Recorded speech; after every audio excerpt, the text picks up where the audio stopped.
Here's what the old prophet said. The truth will set you free. Now here's the freedom of the truth. Number one, freedom of the truth, to correct old errors in judgment. That's the freedom of the truth. Because if you don't speak the truth, then you're likely not to correct the errors in judgment. If something's wrong, but you say, hey, it's fine, it's fine, it's fine, how are you going to correct the errors in judgment that made it wrong? See, you can't say it's fine, it's fine, it's fine, and finally it turns out to be fine. Say, no. The only way to go from wrong to fine is not by affirmation. The way to go from wrong to fine is to figure out where the errors in judgment were by speaking the truth. Something's wrong here, finding out what's wrong, making the changes. Now it can go from wrong to fine. Here's a good phrase. Affirmation without discipline is the beginning of delusion. Now here's what else the truth does. First, it sets you free to correct old errors in judgment. Here's what else it does. Helps you to set up new, easy discipline, to turn wrong into right, to turn lack into prosperity, to turn skepticism into faith. The final secret is discipline. But in order to turn wrong into right, we must speak the truth. Because only the truth will set you free. Free to correct an error in judgment. Because here's the formula for failure and here's the formula for success. Formula for failure, number one, a few errors in judgment repeated every day. We call that the formula for failure. Now, why would you repeat an error in judgment the second day? Reason, failure doesn't occur at the end of the first day. If it did, it would be helpful, because then you wouldn't do that anymore. But errors in judgment are so subtle because they don't usually show their results until for a while. But a few errors in judgment repeated every day, every day, every day, and sure enough, you're way off course. Business problems, family problems, personal problems, financial problems, emotional problems, we've all got these unique challenges. But when it comes to problems, I found a good way to go after a problem. It's the old, draw a line down the center of the page and state the problem over here. Here it is. Sometimes you got to take some things out of your head and put it on paper. Is to state the problem, put it on paper. Said, I got this to deal with, I got this to deal with. Is that all of it? Say, well, no, there is a couple more things. Let's put it all out here. Because to come up here with the answers and solutions, we need to know really what the problem really is. You don't have to live in it, you don't have to dwell in it, you don't have to, sit in it, but you do have to know it. Because you can't come up with good answers unless you know the whole problem. And we don't gloss this over now. We go after this. What is the real problem? Now we come up with the answers. Now, there's three major questions to ask to solve most any problem. Number one, what could I do? No use going any further if you could solve it yourself. And it's good to get in the habit of seeing if you can come up with answers on your own. What could I do? And then just do a little what we call develop some working papers. I could do number one, number two, or number three. And then right away you say, I can see right now, and number three would take too long. Number two, I'm not sure. Number one, my first impression might be the best. What could I do? These working papers. Then if that doesn't do it, next is what could I read, right? Is there a book on this problem? Maybe someone else has wrestled with it and found a solution. Maybe I could check out the book. Here's author number one, two, number three. You say, well, number three is crazy. This guy's nuts. That's out. Well, maybe number one, number two. And you just keep searching. Also, you might read your old journals. Maybe something you've recorded some time back has got an answer that you've skipped over, and you go do a little research. And sure enough, it's in your own journals. What could I read?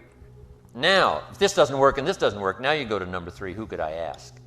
But don't go to number three now till you've really worked hard on number one and number two. Because you don't just need the answer to a problem. You need the answer muscle. You need the mental processes stirred. You need to learn the skill of solving problems to the best of your ability by yourself and for yourself. But if that doesn't work, now don't hesitate to ask. But don't ask first. See if you can solve it first. Then you've got some working papers to take to whoever you ask. And you come to somebody and say, look, I've done this, I've researched this, and I still haven't got the answer. Could you help me? You can't believe how much quick, easy help you will get if it's evident right up front that you have tried your best to help yourself. We're all willing to invest some of our answers and time in somebody that we think it's worth it because they've really struggled to try to find the answer. Now, if we can come up with it, wouldn't that be great? So ask, but don't ask first. Now, here's the next part of the success formula. Learning to handle the passing of time. Patience to let the seasons work their work. You can't hurry the spring. It does its work in its time. You can't rush the summer. It does its work in its time. You can't shorten the winter. It's going to be however long or difficult it's going to be. You just must have patience with the unfolding of things, from the beginning to reality, from nothing to something. Just make the note, there's always a way. Guess what's more valuable than money and capital? Ingenuity. The greatest capital in the world is ingenuity. Figuring out a way. I'll find a way. I'll start with nothing and find a way to turn nothing into profit. How can you turn nothing into profit? You sell and buy instead of buy and sell. If you have to, now sure, it's better. If somebody says, yes, I want it, if you got it, you say, I don't have it. But if you will give me your money for this product, I will go get it, bring it to you, make a small profit. If I do it often enough, then I'll have some inventory. But you don't need inventory. Here's the greatest inventory, the inventory of the mind, the inventory of the personality, right? That's the greatest capital. Money serves its purpose, but what's money without courage? What's money without determination? Not much. It's worthless. But ingenuity and courage and determination and faith and charisma and personality, you got so much to invest besides your money. Make sure the money is the smallest part of your investment. Just a little money and a lot of courage.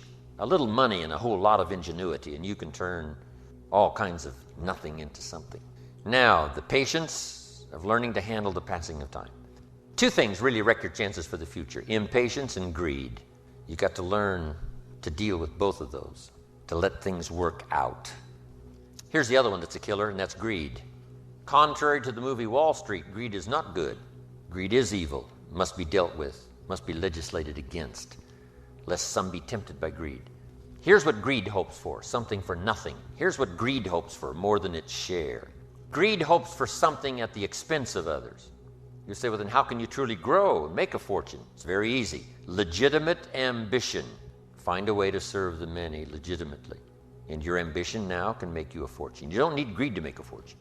Here's what legitimate ambition wishes for: something at the service of others. Legitimate ambition doesn't need to rise only because someone else diminishes. Legitimate ambition hopes to rise by helping others to rise. But learning to handle the passing of time, patience. How do you turn nothing into something? Here's how you start. There's 3 steps to it. Number 1, imagination. And try to imagine yourself in those new, worthwhile, unique positions. So imagination starts to change everything. Now, imagination is not tangible, but it is almost real. Almost real. It's not real, but it's almost real. But it's hard to say that imagination is nothing. But it's nothing in terms of tangible. It's not tangible yet, but it is the beginning of turning nothing into something. It's the beginning of turning nothing into reality. Imagination. Imagination is the ability to see things that don't yet exist. Imagination is real in the sense that it affects. It'll affect your behavior. It'll affect your enthusiasm. It'll affect your emotions.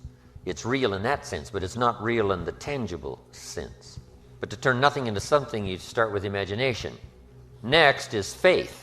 To believe that what you imagine is possible. How would we start to strengthen our belief in that what we imagine is possible to turn it into reality? And there's 2 or 3 ways. One is to believe your own testimony. If you've done it before, why couldn't you do it again? If you've done it once, couldn't you do it the second time? Why not believe in your own testimonial? If I did it before, I can do it again. I was rich by age 31 and broke by age 33. But now my question was, could I do it again? And the answer was, yes, of course. I lost the money, but I didn't lose the skills. And that's what's important about personal development. You can lose the money, but not the skills, so who cares about the money? Unless it's getting late and you're like 90 and it's a little difficult to go back to the streets. But hey, once you've got the skills, you own the skills. It's like sales. A skill is more valuable than a sale. Sometimes a salesperson says, I need a sale. I said, no, you need a skill. Sales are temporary. Skills are permanent. So we start with imagination, which is almost real. It's not real yet. It's not tangible yet, but it's almost real. Now we move to faith, to believe that what we imagine is possible. So we study our own testimony. If we've done it before, we can do it again. Here's what else we study: other testimonials of somebody who did it. Somebody that built a hotel said, yes, I started with some plans and finally believed it was possible, and here it is. Say, well, if it's possible for one, it's possible for another. In fact, sometimes when we hear the testimonial, here's how they finish. If I can do it, you can do it. See, that's a classic testimonial that gives us now what we call faith. And one of the ancient writers said, faith is generated by what we hear, the vocabulary of what we hear, the vocabulary of what we read. That generates faith, to believe that it's possible. Now, faith is not reality. You can't say faith is nothing because it affects. It's like radiation. To us, it's nothing because it can't be seen. But radiation is so powerful it can kill you, right? You can't see it, but it has an incredible effect. And that's true of faith. Faith can't be seen, right? With the natural eye, it can't be seen, but it has an incredible effect on your attitude, on your behavior, on your disciplines, on your work for the day, and all the rest. So faith is tangible in that sense, that it affects the emotions, it affects the drive. But we still don't have a hotel.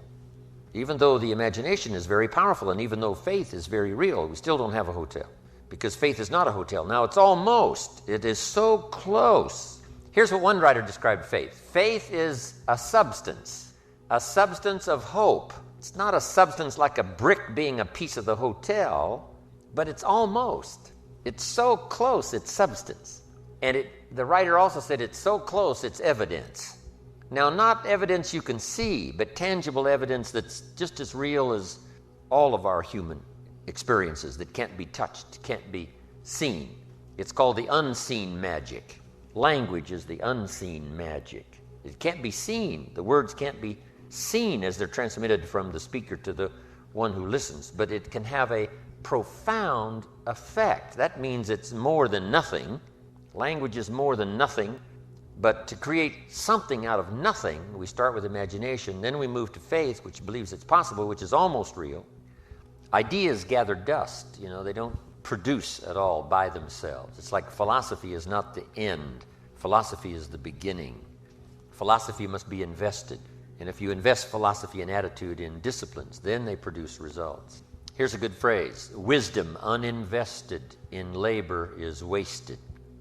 Attitude, even the highest of attitude, which is faith. Faith uninvested is wasted, produces nothing.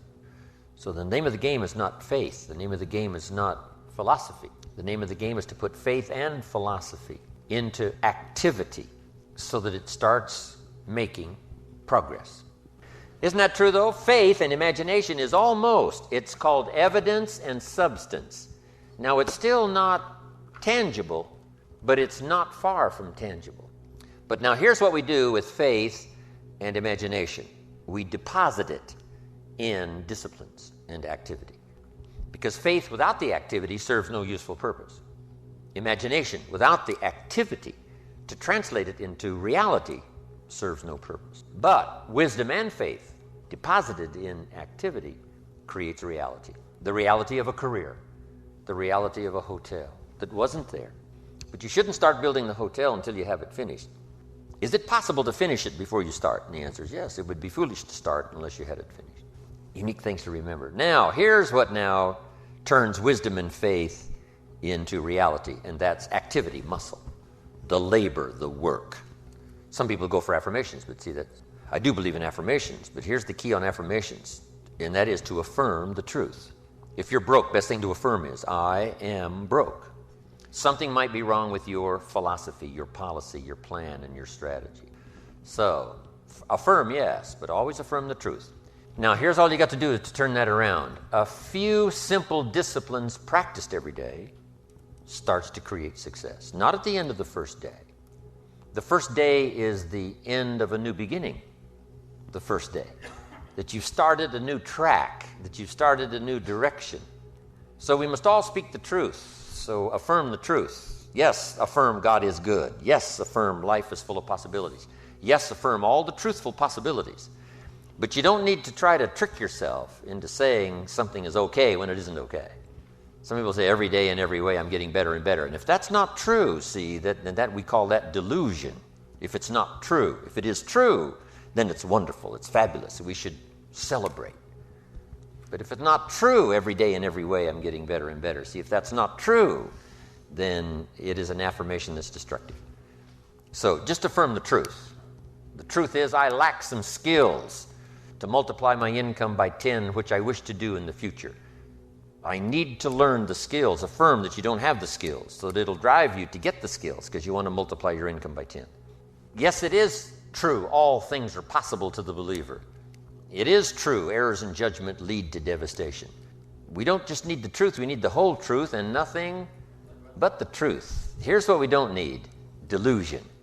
You don't need delusion in order to try to make something out of nothing. All you need is this simple little formula to imagine, because imagination is so powerful. It's the beginning of creating all things that we see.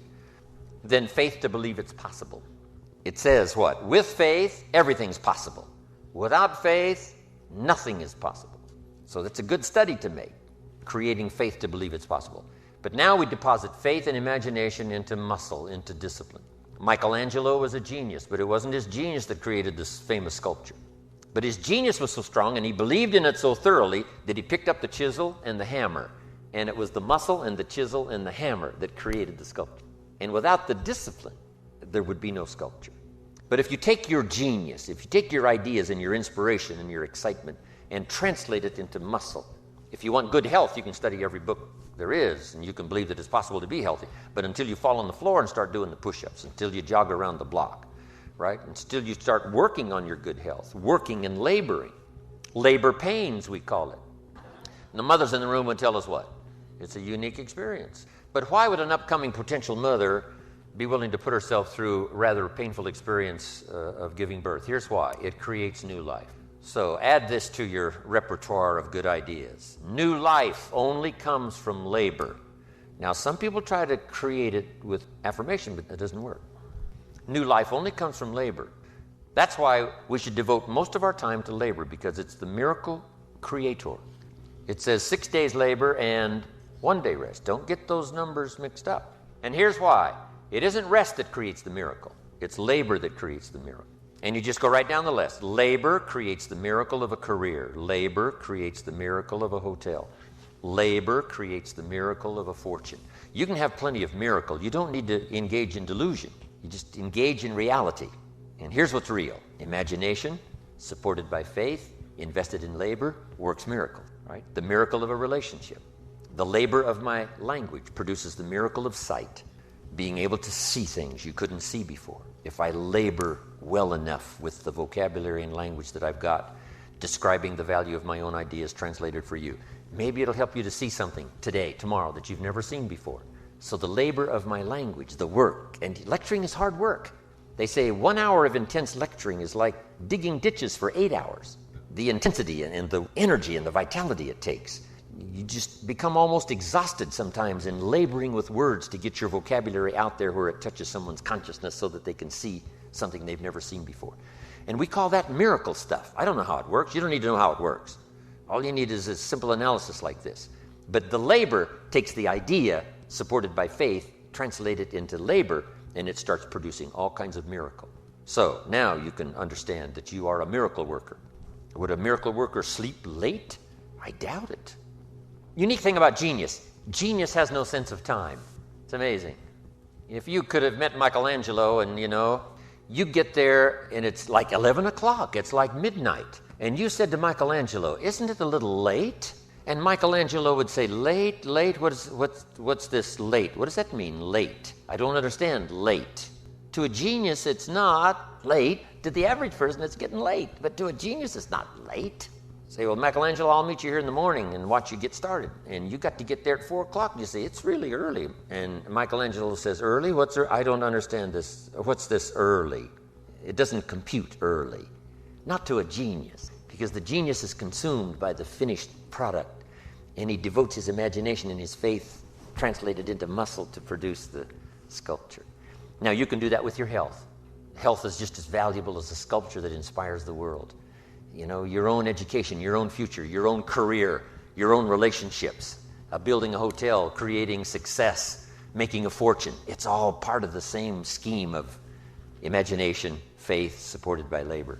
And now, all things are possible to those that believe.